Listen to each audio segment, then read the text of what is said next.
కొంచెం కొత్తిమీర అన్నీ వేసుకొని ఇప్పుడు చక్కగా కలిపేసుకుందాము.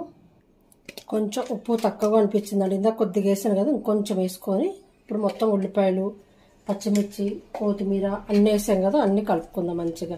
ఉల్లిపాయ గోంగూర పచ్చడిలో ఎక్కువ ఉంటే బాగుంటుంది, కానీ ఇదైతే నిలువ ఉండదండి. రేపు ఎల్లుండికి కూడా అంత ఉండదన్నమాట, ఎందుకంటే మనం ఆయిల్ మగ్గబెట్టలేదు కదా, వాటర్ వేసాము, కొంచెం ఆయిల్ వేసాం కానీ వాటర్లోనే ఎక్కువ మగ్గింది కాబట్టి మనకు ఎక్కువైతే నిలువ ఉండదు. మాకైతే ఎక్కువ ఉండదులేండి, ఈరోజు తినేసి రేపు పొద్దునకి రేపు మధ్యాహ్నానికి ఉంటే ఉంటుంది, లేకపోతే అయిపోతుంది అంతే. ఎక్కువ ఇష్టంగా తినేస్తాం పచ్చళ్ళు మేము. ఇది చూడండి ఇట్లా మొత్తం కలిపేసుకున్నాం కదా. మీరు కావాలి అనుకుంటే పోపు పెట్టుకొని ఇదే ఉల్లిపాయలు పోపులో మంచిగా మగ్గిన తర్వాత పచ్చడి కూడా వేసేసుకుని అందులో చక్కగా మగ్గిన తర్వాత తీసుకుంటే ఒక 3 రోజులు ఉంటుంది అంతే, ఎక్కువైతే ఉండదండి. ఈ గోంగూర పచ్చి నీళ్ళల్లో ఉడకబెట్టింది కాబట్టి ఇలా ఉంటేనే బాగుంటుంది.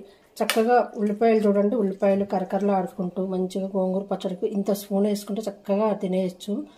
మధ్య మధ్యలో గోంగూర తగులుతూ ఉల్లిపాయలు, పచ్చిమిర్చి అన్నీ కొంచెం మరీ మెత్తగా రుబ్బుకోలేదు కాబట్టి బాగుంటుంది. చక్కటి పుల్లగూర రెడీ అయిపోయింది అబ్బా. దీనైతే రోట్లో దంచుకోరు, మిక్సీలో వేసుకోకుండా ఇలా రుబ్బుకుంటేనే పుల్లగూర అంటారు. గోంగూర పుల్లగూర రెడీ అయింది. ప్లీజ్ నచ్చితే లైక్ చేయండి, షేర్ చేయండి, కామెంట్ చేయండి. మీకు ఎవరికైనా ఈ విధంగా తెలుసా, ఇలా కాదు వేరేలాగానే కానీ కామెంట్ చేయండి. ఓకేనా, బాయ్.